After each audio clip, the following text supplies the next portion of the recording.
Welcome to New Realities. My name is Edwin Steinfeld, and this program is an ongoing series about a spiritual awakening that's happening around the country and around the world. So each week I bring people to this program who are activating a human potential that we all have, that we have yet to realize. And tonight's guest is very much a part of this wave of accelerated consciousness. His name is Edwin Harkness Spina, and he's the author of Mystic Warrior and the author of a DVD called Energy Center Clearing. Thanks, Edwin. Thank you for having me, Alan. You know, your story is really interesting because you're just a regular guy, right, minding your own business in Florida. And then these teachers and these things started to happen to you. Tell people that story, because I think there's a lot of people who watch this program that may have no idea what we're talking about, but someday they'll have an awakening where, wow. Someday they'll get it. So what happened to you exactly? Okay, one of the things that woke me up is I was a venture capitalist, and then I was an entrepreneur, having a traditional business life. In Florida? In Florida. Right. And a girlfriend sent me to Blockbuster Video. And this was when they were acquiring all these new stores, and they hadn't had a chance to weed out all the non-mainstream material. Mm-hmm. And I had seen all the new releases, and so I came by this CD, it was a videotape. They didn't even have DVDs then. It was Dick Sutphin's Past Life Regression. Right, I met Dick Sutphin, yeah. Okay, and he's one of the original pioneers in the human consciousness movement. And I look in the back, and it says, it's going to calm you down and relax you. And I'm an entrepreneur, I'm high stress. I said, let's try this out. So we go back, and after dinner, we pop it in the VCR, and we'll watch it. It hypnotizes us. He takes us through a guided meditation, and I go into an altered state. He says, you're 15 years old. What year are you in? Go back to a lifetime that has relevance to this one. And you didn't believe any of this at all, right? I had no idea what was going to happen. But, I mean, were you open to this kind of stuff, or did you think it was all like nonsense? I didn't think it was nonsense. I was open. I was. You didn't have an experience. But I had no experience, okay, and no interest in spiritual matters. Okay. So he said, you're 15 years old. What year is it? And I knew the year. He said, what's your name? What country do you live in? What are you wearing? What do you live? What's your job? And I knew all the answers. Wow. So when he brought us back to regular waking awareness, I wrote down everything. Because here's the ex-mathematician, businessman. I didn't just accept it blindly. I needed to go research and see if it was true. Right. And I saw that everything matched exactly. And then I still didn't say, was this a past life recall or not? I'm not sure. But one thing I know is I accessed this information that I had no other way of knowing. I'm just curious, what was that lifetime?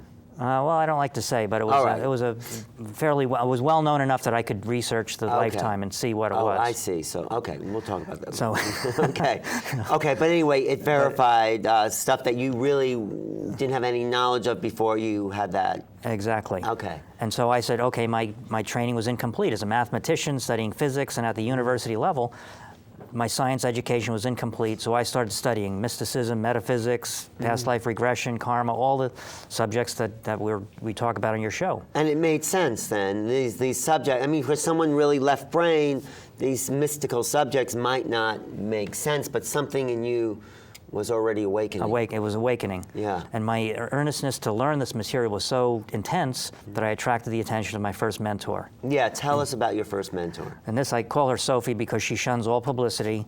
You can't find her online. You can't buy a course with her. She decides whether or not she's going to be your teacher. Really? And I hope she's watching this program. I hope she's watching also, because I have great appreciation for what she showed me and taught me. So she found you? She found me. When the student was ready, the teacher arrived. Exactly. That's exactly how it it happens. It really does work. So how did that meeting happen? Well, when I first walked into her office, she looked at me and just said, come with me, and took me into the back room. And she basically told me things that no one would know. You know, my parents don't even know. But why were you actually in her office?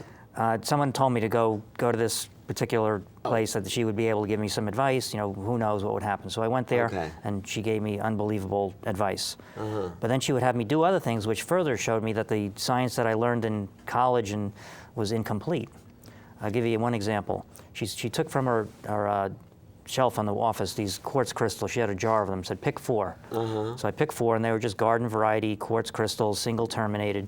She said, go home at night and put these on the 4 corners of your bed pointing toward your head. So I did that, and at night I could feel energy coming from the 4 points to my third eye. Wow. And wherever I moved, it was almost humorous because it was they moved with me. The next day she said, turn them around, point them toward your feet.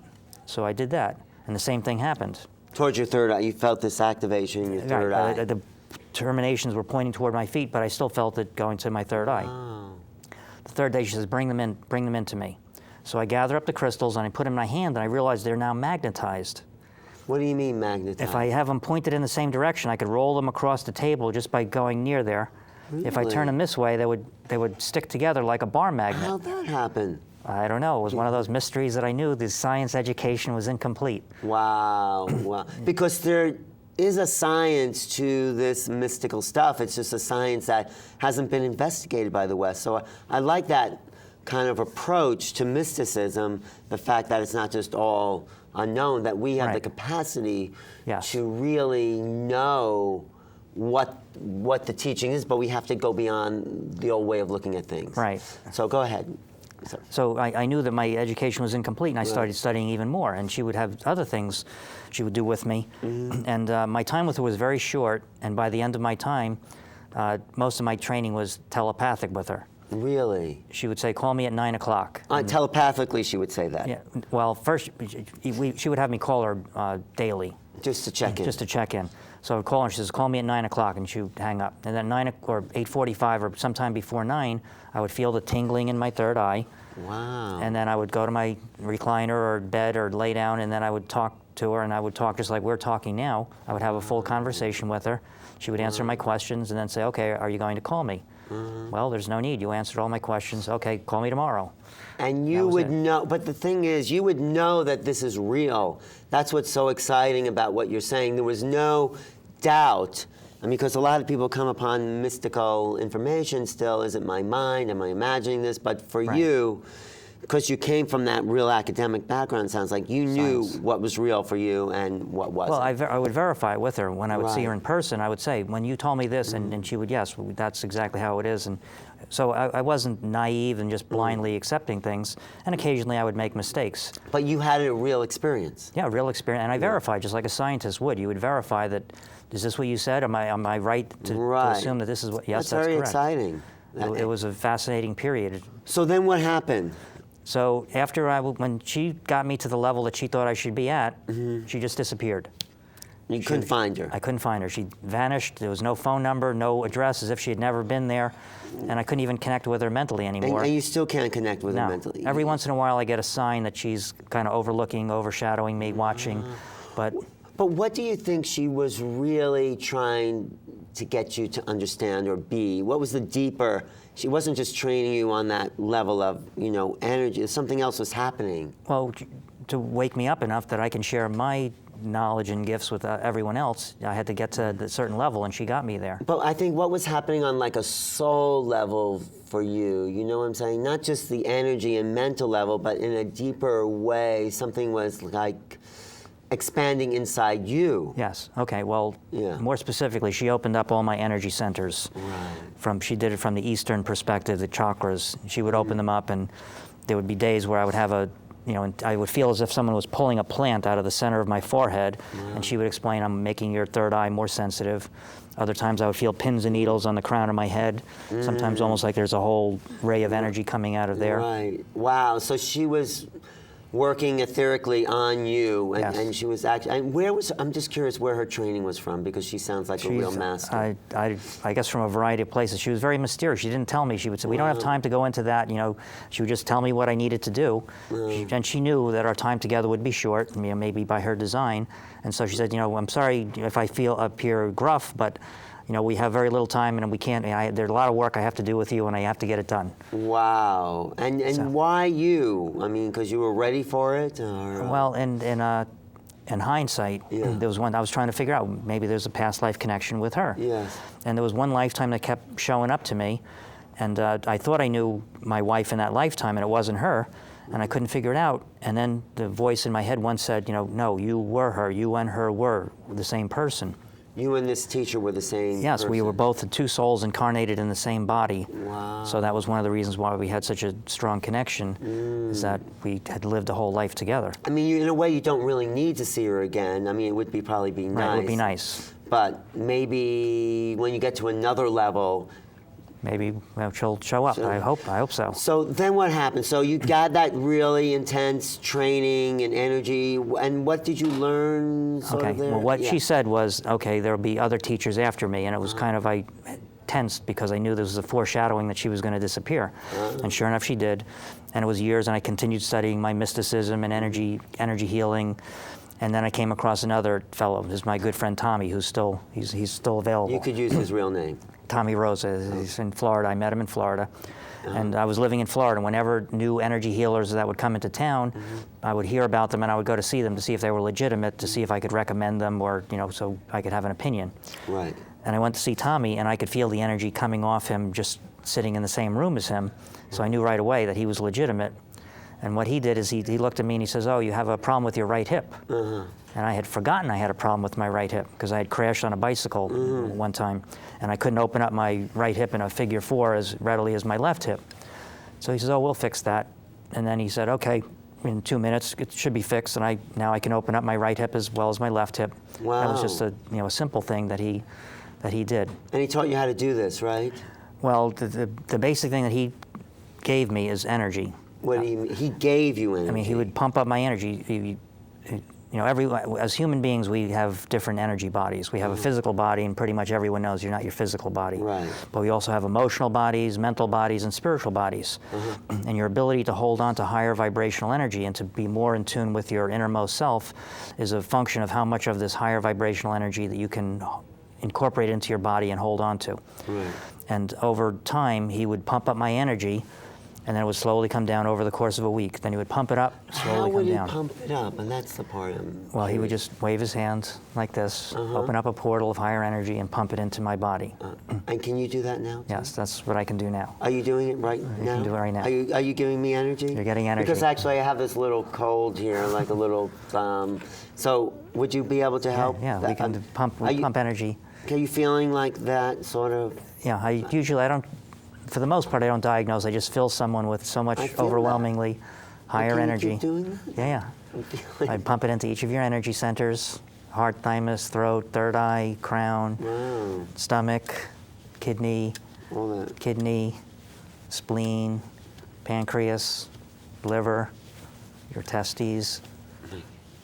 And I just pull out all the discordant energies that come out right away. You went through all the chakras, basically, the organs connected to the chakras. Right, the organs from a Western perspective, because most people are more familiar with, say, the pituitary gland or pineal gland versus the third eye or crown chakra. When you were giving energy, were you visualizing it, or were you sensing the energy running through you? The energy, it's not my energy, it's the energy that I can transmit from the universal source. I do feel better. I do feel good. So you're surrounded. If we pump you up a little bit more, and if I raise your vibration. Can you do that? Yeah, just raise your vibration. You're raising it now? Okay. And you can just let go of anything you don't want. Any thoughts, feelings, emotions, attachments, concerns. And I'm tuning in a little bit so I feel some of the discordant energies. Wow, it's really... Yeah. All the lower energies have to leave, so I'm pulling them out. And this is my calibration. I get it. I feel it in my lips. You feel it in your lips? Just that's unique to me. So it's kind of, you feel different? I do. Yes. Well, people on watching will probably feel some of the energy as well. I mean, people out on the cameras will feel what you've done. It's not electromagnetic, it's beyond time and space, but by the fact that we're doing this at this time, it'll be transmitted. People on the internet, if they're sensitive, will be able to feel it. Wow. And watching on TV. Oh. Yeah, I feel my hands vibrating a little more and... Tingling. You're actually using your inner senses to feel this because it's not a physical sense anymore, but it's such an overwhelming amount of energy that you can feel it. So this guy, Tommy, taught you how to do that? Right. He pumped me up enough where my energy got to a high enough level that I could just open up the portal and pump it into people. And it wouldn't matter if you were in London, if you were in Buenos Aires. Oh, they don't have to be sitting in front of you to do this? That's why over the TV or internet, you can still feel it. And you're teaching other people how to do this? Right. Well, raise their energy. That's what my energy center clearing actually clears out the energies. It's a full-blown meditation where they it's a visualization, a guided visualization. They clear out their energy centers, and they get the added benefit of having this energy infused into the CD that pumps them full of the energy. Wow, I do feel a clearing in my... Now, sometimes what happens is, like if you had a bad cold and we did this, your nose might start running. That's because the toxins in your body, whether they're toxic energies, emotional and thoughts, or whether they've manifested it physically, they have to come out somehow. And there's only a few ways they can come out. Right. No, I feel like, yeah, it's good work. So, but let's talk about the human potential that is in all of us. I mean, we all have, but there's so much more. There's remote viewing. There's, even like, I think bilocation with your body. I mean, there's the masters who really can do these incredible things. So what have you learned, and what do you think is possible? In the study of mysticism is the spiritual discipline aimed at direct communion with God or the ultimate reality. That's the ultimate goal, where you merge with the oneness, that then you and I and the Father are one, as Jesus would have put it. It's just that's your ultimate goal. Is merging with the Spirit.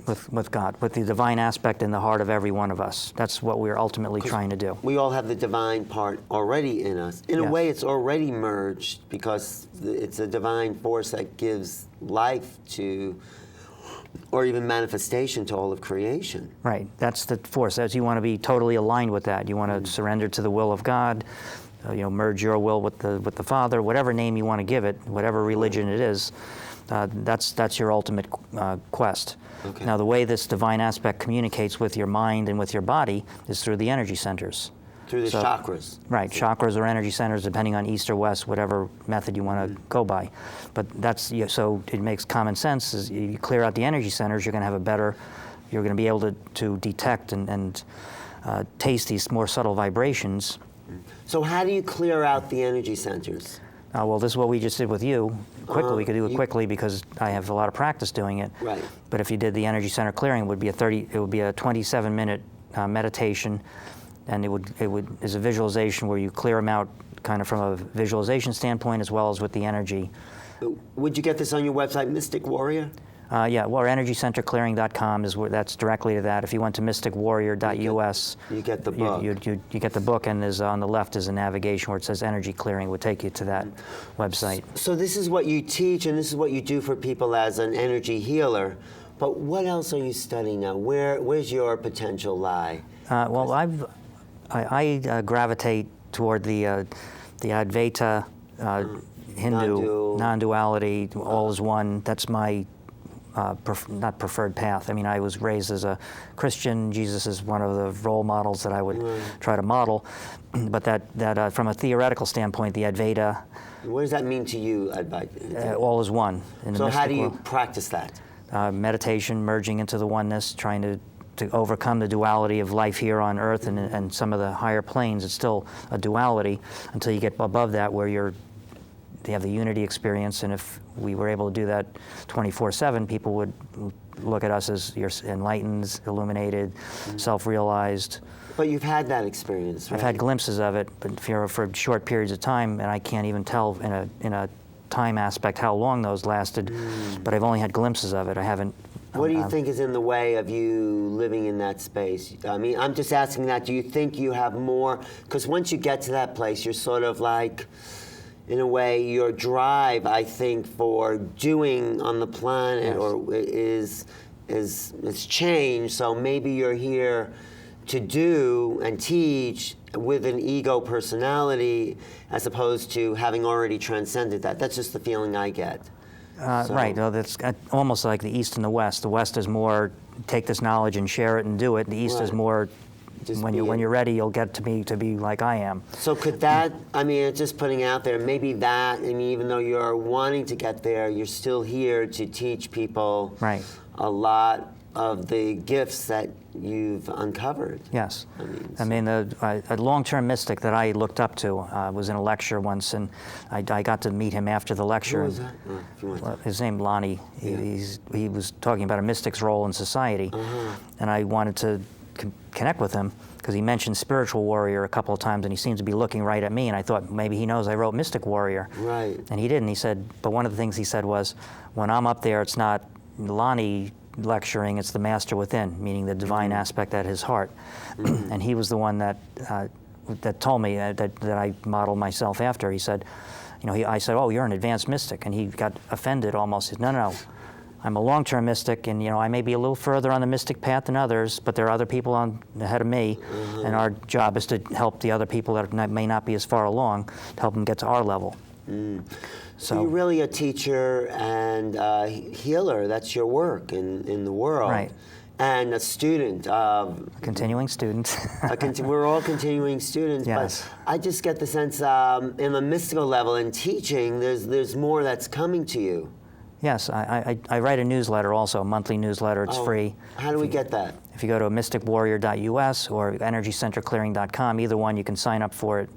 In fact, if you go to energycenterclearing.com, it's more recent newsletters. And what's in the newsletter? Different mystical techniques to improve your life. Well, like what? Give me some mystical overcoming techniques. stress. What is stress? Stress is discordant energies that have gotten lodged into your physical, emotional, and mental bodies. The discordant, they're not in lower vibrational energies you want to get rid of. Meditation is ultimately what you want to do. This is like an accelerated, in some ways is an accelerated meditation, because instead of having to wait till you get to the proper frame of mind, you can bring the higher energy right down to earth here and immerse yourself in it right away. But how would I overcome stress? Let's say I do have... Well, meditation is the ultimate. Well, when you say meditation, there's many forms of meditation, so... Right. What do you recommend? Any way where you can commune with that divine aspect in your innermost self, whether it's from breathing exercises, chanting, devotional, any way you want to do that is good. I'd like to do things energetically because to me it's so much faster. Right. And so that's my preferred way. So what is energetically meditation for you? Well, here's something that everyone can do that maybe this will... most people, well, they're not going to be able to open up the portal yet. It took me a year working with Tommy after I was already studying for years before I was at a high enough energetic level to do that. But what everyone can do right now is you can visualize either yourself or your mom or whoever it is, your spouse, anyone you want to heal. Just visualize a little 6-inch version of them in front of you and just pack love into them. And I will, like as if you're making a snowball. Now, people in New York understand snowballs. In LA, I have to explain what a snowball is. But you just pack the love into them, and I like to use the thing, absolute, unconditional, infinite, divine love. By doing this, you'll actually be packing love into the person. It's faster than trying to just open your heart or radiate or praying, and people that need the help can get it. And again, this is a shortcut to where the person is. They could be in London, Buenos Aires, anywhere in the world. And you, just by your intention of knowing that they are here, you can focus love and send it to them. And it will calm them down. That will help de-stress them. Now, de-stress, you can do that for others. Yes, you can do it for others. So you're talking about opening a portal. What, can you describe what a portal is and how you open it? It's just a doorway, and by constant practice and knowing that when I wave my hand in this counterclockwise motion, the energy... So wait, if I do that counterclockwise, right. And what am I visualizing or picturing? Just visualizing that the higher energy is coming through. Through my hand? Yeah, through the little circular doorway you've created. So I'm visualizing a circular doorway, and then See, what? but the problem is you don't have the energy quite yet to be able to make it happen. Should I pump some energy up? Well, over time, it took me, like I said, it took a year to get to that point, and hopefully it will happen faster for other people. Right. But one way is by being in contact with someone with the higher energy. That's why, like in the Hindu traditions, you see the guru sitting there, and he's surrounded by his followers, and they're sweeping and cooking and cleaning, and they're not doing that because that he needs 6 guys cleaning up after him. Right. They're there because they're hanging out in his energy, so that they're getting the energy transmission from him. All right. Okay. So I'm going to pump a little energy into it, okay? So it's counterclockwise. I'm going to pump energy through you. So okay, so and it's counterclockwise because it's an opening. Sending higher vibrational energies out into the world. Into the world, okay. So I'm going to take your energy and add my energy to it and do this, okay. Okay, I feel the energy building. Okay.